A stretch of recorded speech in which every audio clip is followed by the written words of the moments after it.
Welcome to Leading on Purpose, a show that is designed to address all matters pertaining to leadership, the Sustainable Development Goals, as well as how to harness the power within to drive a positive impact within the society. My name is Grace Makwaza, and as an SDGs advocate, I believe that we have the collective ability to drive change using the SDGs as a framework. We are moving towards 2030, and projects both at an individual and institutional level are being conducted to make sure that we arrive at our goals of implementing the SDGs. However, there seems to be a lack of education or awareness about the importance of policies in making sure that we sustain the impact we want to make. Today we're joined by an expert who will give us his insights about the importance of integrating policies in the implementation of the Sustainable Development Goals. Sir, welcome to the show. Thank you very much. It's a pleasure being here with you. I am so excited to have you here, but before we delve into the conversation, Yes. could you tell our viewers who you are and what you do? Thank you very much. My name is Joseph Kimani Njuguna, and I serve as adjunct faculty here at the United States International University, the International Relations Department. I've had the privilege and honor of serving in that capacity for the last 10 years. But importantly, I consider myself a global citizen, a fervent Pan-Africanist, and a firm believer in the Sustainable Development Goals. Yes. So, what are some of the values, before we talk about your role in Africa and in this institution? Yes. What are some of the values that guide your work? The values that guide my work, and you see, I work in an institution, a learning institution, and I have that honor and privilege of interacting with students. You come to school to be molded. The beautiful thing with USIU is that there is a very good exchange between the faculty and students. So the values that guide me are essentially about knowledge exchange, mutual respect and cooperation, and a thirst for knowledge. But underlying all that is integrity. Because integrity is really the thing that one must always endeavor to practice. Once you practice integrity, then everything else falls into place. So I would say that integrity really is the broad umbrella that guides me in the work that I do. And I must say that I really enjoy it here at USIU. It is so exciting to hear that. I love the fact that you touched on integrity, because we need more leaders who actually value integrity. Yes. And on that note, I want you to just give us a glimpse into some of the projects that you do, some of the work that you do here, Yes. which are in line with the Sustainable Development Goals. All right.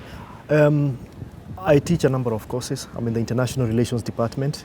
The Sustainable Development Goals are global in nature. So part of what I interact with my students is really going through the Sustainable Development Goals, discovering them, talking about them. We may not necessarily label them Sustainable Development Goals, because when, for instance, we pose the question, what is development? We're already talking about the Sustainable Development Goals, and that's the beauty of the SDGs, because you may be talking about them without necessarily applying the label SDGs. So I have been talking about development many times, political science, so something else that I've also interacted with, comparative political systems, and all these other subjects that are under the International Relations Department. So yes, the instruction, the exchange of knowledge is definitely one of the things that I do. But outside campus, I also engage in a number of organizations that promote the Sustainable Development Goals. I interact with organizations in government, non-government organizations, because the SDGs are everybody's business. Yes. So I engage from that perspective. I will give you an example. There is an organization called the Center for Multi-Party Democracy Kenya. And the Center for Multi-Party Democracy Kenya does a very, very impressive work. One of their signature events that has been happening the last 5 years is what is called the People's Dialogue Festival. In the People's Dialogue Festival, there is the Sustainable Development Goals Village. It's called the SDGs Village. So I am privileged to be part of the team that has developed that, part of the team that curates it, and part of the team that makes it happen. This year, from the 6th of March to the 9th of March, at the University of Nairobi grounds, there will be the 6th edition of the People Dialogue Festival, which is a public event. Okay. I'm inviting you, Grace, and many other people to come and join us, because and come to the SDGs village. Okay. There we shall be discussing a lot about the SDGs. Okay. We shall assemble state and non-state actors from all walks of life to talk about the experience with the SDGs, to talk about their frustrations with the SDGs, to talk about their aspirations with the SDGs. So I have that opportunity. And as I said, I also engage government entities and non-government entities on discussions about the SDGs, considering things like funding, considering things like policy making, essentially asking ourselves, here we are, there are certain priorities that we must meet. Are we meeting them? What can we do? And applying number 17, the goal number 17, which is about partnerships. Yes. So I'm all about partnerships, and outside my work here as adjunct faculty, I also engage very deeply in promoting these partnerships. Yes. With the wide array of work that you do, I suppose that what is holding everything together is a structure. And in my opinion, policy gives the SDGs a structure. Yes. As an expert, what is a policy and how do we make sure that it is integrated into the implementation of the SDGs? So a policy is essentially, in very simple terms, a framework that defines the what, the how, right? The where. It really tries to look at a particular challenge. First of all is recognition of the challenge, defining the challenge, and that also takes a bit of work. Because you find that one of the greatest deficiencies in bad policy is poor definition of the challenge. The what. What is it that you are defining? Then you move to the next question. Why is it important? You have to then to define that. And when you're defining why it is important, you have to be able to visualize what would success look like. So policy needs to look at all that. Now, all this work needs to be done by certain actors. You have to put in the people, the personnel that you need. So then you have to ask yourself, who needs to contribute to the development of this policy? I said development, first of all. Who needs to participate? And good policy is the one that attracts the widest possible participation of the public. Because whether we like it or not, a policy may not appear as if it impacts that person or that other person. But when you look at it closely, good policy has an impact on a broad array of individuals. So by that token, it should have the participation of as many people as possible. So broad-based participation in that policy. Of course, you have to have the experts who then give it form. Now, policy is accompanied by legislation many times. Many times it's accompanied by legislation. And legislation should be preceded by policy. So that means then that you need to bring in the legislative arm, the legislatures to come in, depending on the scope of the policy. So that also involves interacting with members of parliament, making them understand, having them buy into that. As you develop policy, you also have to think about the resource question, because you may want to implement a lot of things, but you have to be alive to the resources that are available to you, financial resources and also human resources.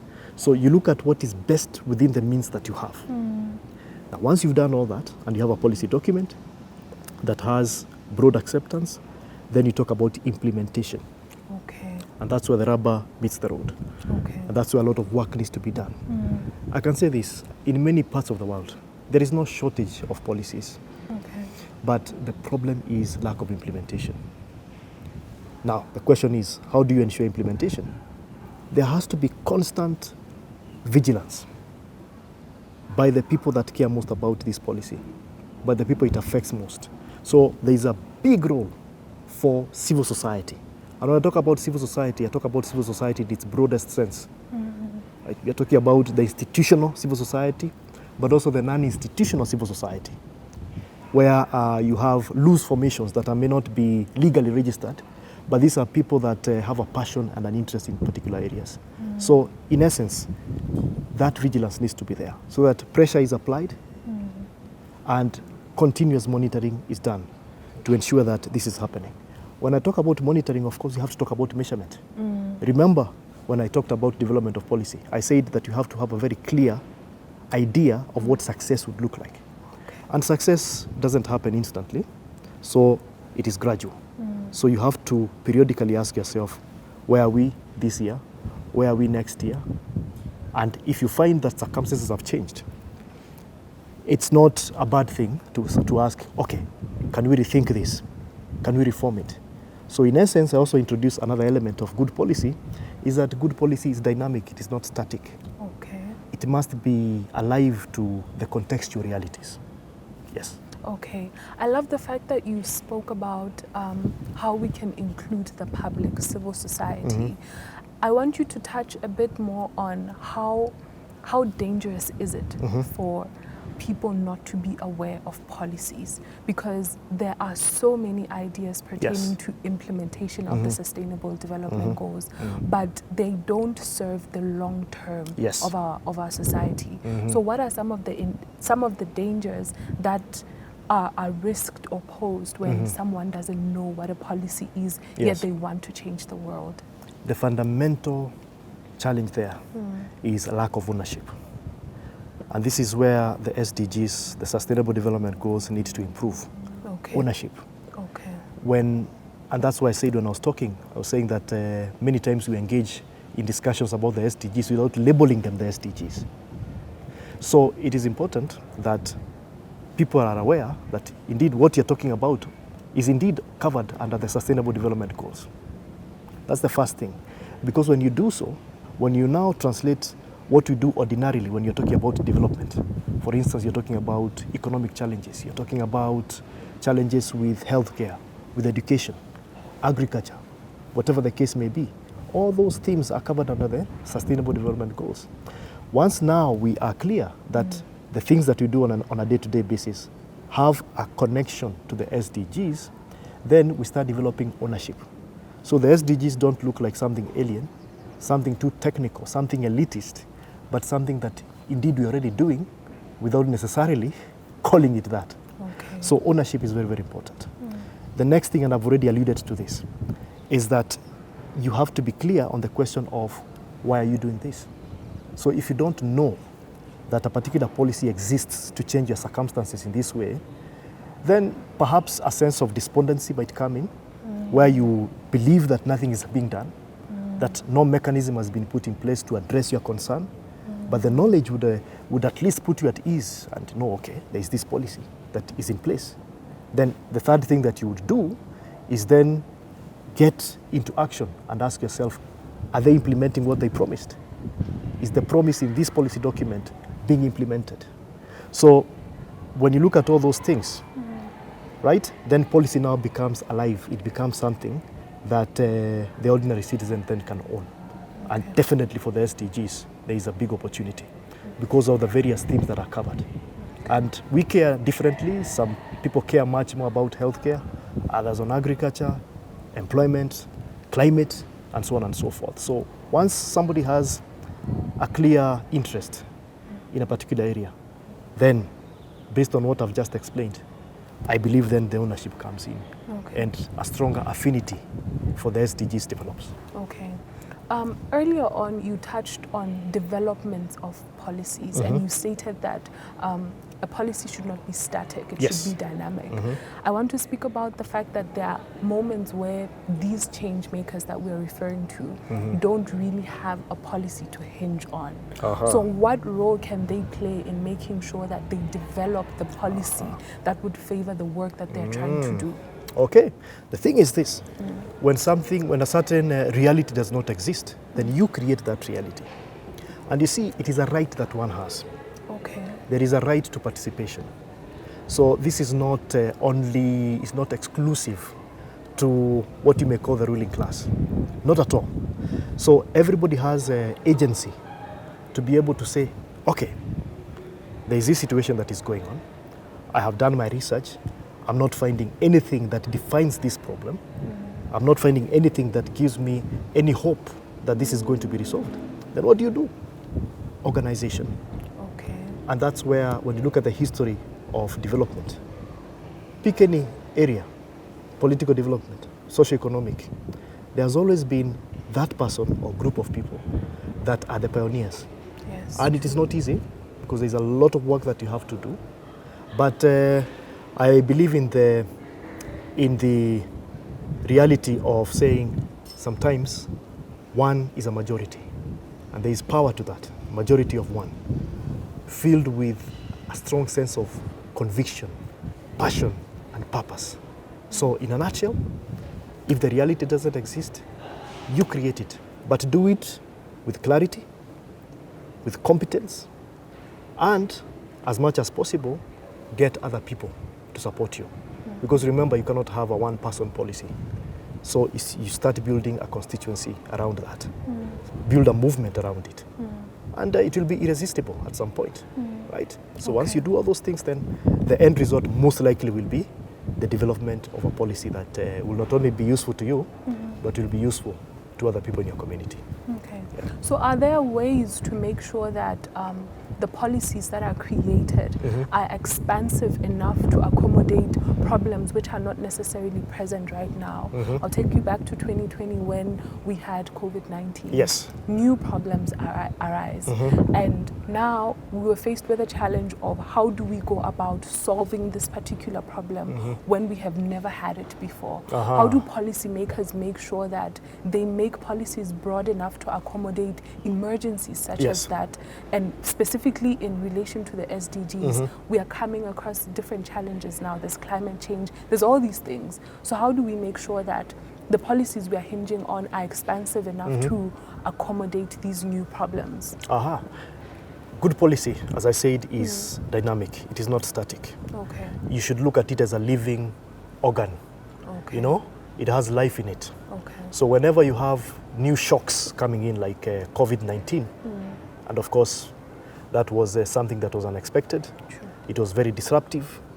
Indeed, we talk about the 2 lost years of the SDGs, right? Because we hit the reverse gear on that. But having said that, once you have designed a policy that has that internal mechanism, that is also alive, so to speak, then it should be possible for you to accommodate that. However, there may be certain challenges that emerge, like COVID-19, which really are unprecedented. So when that happens, then you get into emergency mode. Like COVID-19 required us to respond then. So, and I know that many governments across the world, with the assistance of non-state actors, had to immediately come up with certain responses, right? In fact, I think it's a shame that part of the things that we were doing at that particular time, we are no longer doing them. You may know, I'm sure you know, you were around at that time, Grace, is that there was a lot of investment in public health, public health management, you know, simple things like hand hygiene, you know, and so on and so forth. I see that has disappeared in many places. So again, it's also important to remember that good policy is one that is able to go beyond short-term measures. Like the policies that we put in place during COVID. There are certain good things like in public health, which should be promoted. But now that has fallen by the wayside. Which brings me to another point, that there has to be a driver of this policy. There has to be a driver, somebody who summons the rest of us and reminds us and says, hey, look, this is good policy. Please participate. Let us engage in what we had to engage in when we had this emergency, because it is good for us. And the statistics were there, very good statistics. Many diseases that we used to face in the past, like cholera, they went down during COVID. It's because of better hygiene practices that happened. I can only hope that we shall readopt, you know, what we learned at that particular time. Yes. Okay, I want to come into the practicality of the SDGs. Yes. Especially because young people are at the forefront of making sure that they are actually implemented. What is the importance of integrating policy into the SDGs? Because my concern is a lot of young people don't know, number one, about which policies to hinge on. Number two, they don't know how exactly they can frame their ideas to support the practicality of a policy. You spoke about implementation earlier on. So do you think that policy education is important? And if so, these change makers that we have, how can they ensure that they integrate policies into what they're trying to do. I'm very glad that you talked about young people. I have to say this, and I say this with full clarity, is that it is the young people who must take the greatest interest in the SDGs. Yes, we are talking about 2030, but when you talk about 2030, we have to look at it in aspirational terms. The evidence we have right now is that the world is way, way behind achieving the targets of the SDGs. It is very unlikely that in a short 7 years, the world is going to achieve all the targets outlined in the SDGs. So that means there is a lot of unfinished business. And the people to finish, or to at the very least attempt to finish this business, are the young people. So they are the ones who need to take a very, very keen interest in how the SDGs are faring. So, yes, the SDGs are there. You need a good policy framework to be able then to implement them, isn't it? So education starts there. Here at USIU, we are able to avail that kind of knowledge on what is policy making. We have outstanding faculty here that are available for consultation, but something also which is very, very important, the rich diversity of our student population, where you find there are people that are already working. In my class, for instance, I always have people that are doing other things. Then they have decided to continue with their education. You know, they're doing a balancing act. You know, they have a day job, but they're also doing this other work. So there are also resources amongst yourselves where you're able to consult on these things. And some of these students, I can tell you, some of them are policymakers. Some of them are members of parliament, right? And I know because of the culture that is here, whereby people are encouraged to interact freely, then it's possible for you to learn from each other. You know, so that's the beauty that is there. But that may not be something that is available to every young person out there. So that means then that the education system needs to provide that opportunity where there is education about policy. But remember, you can't educate on policy in a vacuum. You need to educate policy and then anchor it on something. And anchoring it on the Sustainable Development Goals is good, right? And especially for young people. So once that is done, and it is something which has been done in a number of places, but in majority of places it's just yet to be done. But it can indeed be done, and it should be done, and I dare say that it is urgent that it is done. Okay. As a policymaker, I assume that you consider young people who drive change using the SDGs as part of the implementation process. Yes. How do you measure the quality of the idea that they have to meet the goals of your policy? Yes. The idea that the young person has to actually use the SDGs as a way of driving change. Okay. If it aligns with a policy, how do you measure the quality of that idea to make sure that it meets the objectives of your policy? Yes. That's simple, because this is not a scientific process. Okay. I said the first thing starts with passion and conviction, and everybody at their own level. So if just at a very basic level, you care about climate change, right? We don't need to get into the science of climate action. The first thing is, are you passionate about it? The second thing is, what's your contribution towards climate action? And what are the things that you'd like to see other people join you, in tackling the challenges that you're faced with vis-a-vis climate? So the yardstick is really very simple. It is customized to the various individuals. And that is important, so that we don't end up making this thing too technical, right? And therefore locking out other people. Because passion and conviction, these are things that emanate from you, and that is what is required to be able to drive that. So once you mix it with some bit of knowledge on the goals, then that is sufficient. So that Grace does her thing, right? That other person does their thing. Collectively, you find that all of us are making progress. Now, but all that needs to be measured somehow. Yes. And there's a process that happens. It's called the Voluntary National Reporting Process, abbreviated as a VNR process. This year, 2024, Kenya will be participating in that. And it's where non-state actors and state actors commit to measure how well they have done in the implementation of the Sustainable Development Goals. It's a voluntary process. I'm glad that many more countries are getting into this, and they do deliberately measure, right? So they go from SDG 1 right up to the last SDG, and they measure how they are doing on the SDGs, right? Because again, we always say, what doesn't get measured doesn't get done, isn't it? So progress towards that. And the world also congregates under the umbrella of the United Nations, right? There's a high-level meeting that happens where the entire world comes together and we ask ourselves a simple question: how are we doing on the SDGs, right? So what I would say is actually I would encourage as many people as possible to engage in the voluntary national reporting process, so that they can tell their stories and so that they can be captured. In fact, I think whatever has been reported in the past is an understatement of the work that people are doing, because there's a lot of good work that people are doing that happens, anonymously. But it is definitely something that we can do a little bit more to tell our stories, and then those ones are packaged in terms of saying this is a progress that you are making on the SDGs.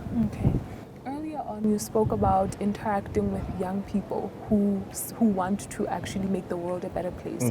Could you give some examples of some of the work that you have done as an expert to actually guide their work? Okay. I mean, I've had the supreme privilege of accompanying a team of young people to Denmark for a course, a 1-month course on Sustainable Development Goals. It actually was about, the title of the course was Policy Action Towards the Achievement of the Sustainable Development Goals. And we spent a whole month together looking at that. And these people had been selected based on an interest in particular SDGs. And we were taken through that by the Danida Fellowship Center, which does some outstanding work. And we looked at all these factors. We also had an opportunity to participate in what is called the People's Meeting in an island called Bornholm in Denmark, where, just like the festival I told you about that will be happening from the 6th to the 9th of March this year at the University of Nairobi grounds, actually the Nairobi event is inspired by that event in Denmark, where also there's a lot of discussion on the Sustainable Development Goals. There's also what's called a village that focuses on the Sustainable Development Goals. So, and I had this group of young people that participated in that, and it was an excellent learning opportunity. From the other work that I do, also been able to get some young people to go and do the same course last year. Now, the thing with these courses is that you have to have an action plan. So you don't just go there for a month, say you've been to this country, you've made friends, it's summertime, you're happy. No, is that over and above that, and it's good to have fun, it's good to enjoy the place, you come up with an action plan. So let's assume, for instance, your focus was on climate action, so SDG number 13, and you are keen on doing something, right, to respond to the climatic shocks that we're experiencing. So what you do then is come up with an action plan, a very comprehensive one, right, a very comprehensive one, which also includes certain policy elements. And this action plan is time-bound. There is an accountability mechanism that is inbuilt, where you're supposed to report back to the course advisors, to the people that took you through the course, right? And you're able then to measure what milestones have been able to achieve. Over and above the individual work plan, these young people also had a joint action plan, where they now come together and decide on what to do on a particular issue. So those are just examples whereby, and indeed the evidence has been, these young people have done this work with great enthusiasm. And I have to add, great success, admirable success. I'm so glad that there are tangible examples of some of the work that you have done pertaining the SDGs and policy at the same time. Yes. So to the young person who is contemplating becoming a change maker, what message do you have for them? The first thing that I have to say to them is that they have to make no apologies whatsoever, right? In visualizing the kind of future that they deserve. sometimes you'll find young people despondent, hopeless because of many factors. The first thing is, I would say this, is that they have a right to dream. It always starts there. Being bold enough, crazy enough to envision a particular future. And number two, to say that you have to be part of that vision, which means that there is some responsibility that one must accept, right? It's not enough to just visualize a great world, but once you say that I'm going to participate, it means that you have to exercise certain things, certain things you have to do. You have to be imbued with discipline, focus, you have to invest in knowledge so that you are an active participant in creating the reality that you want. Yeah. Number three, as I said before, is that you'll hardly be able to create change alone. So you also need to reach out to your peers. And not only your peers, but also reach to other people that have been there before you, older people that can guide you. Because you see, the advantage of older people is that they know where the landmines, so to speak, are. They know the places to avoid. So consult them, talk to them. If you're a student here at USIU, talk to the faculty, talk to older students that are here, right? So that they tell you, okay, I think this route, perhaps if you took a different one, you might achieve better success. Now, once you do that, right, you've defined your dream. So you are clear on the what. And as you define that, you are clear on the why. You want a better outcome for you, you want a better life. The totality of all this is now you being a change maker, right? Is being a change maker.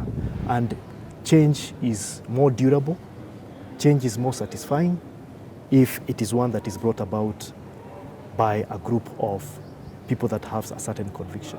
Okay. So yes, young people are change makers, right? Those ones who are yet to adopt that natural identity, right? I'm inviting them to do that with great urgency, because the world is in the hands of young people. You look at the demographics, especially in the global south, young people are the vast majority, right? So there is this calling that they need to respond to, and just get in there without any apologies. I wish we had more time to continue this conversation, but I'm so thankful for your insights. And I know that there's a young person listening to this and seeing this as a sign to start becoming the change maker. Thank you so much for your time. Thank you. And to our viewers, thank you so much for tuning into this episode. I hope you are inspired and you realize that there's actually a way to making the world that we want to see. I'll see you in the next episode.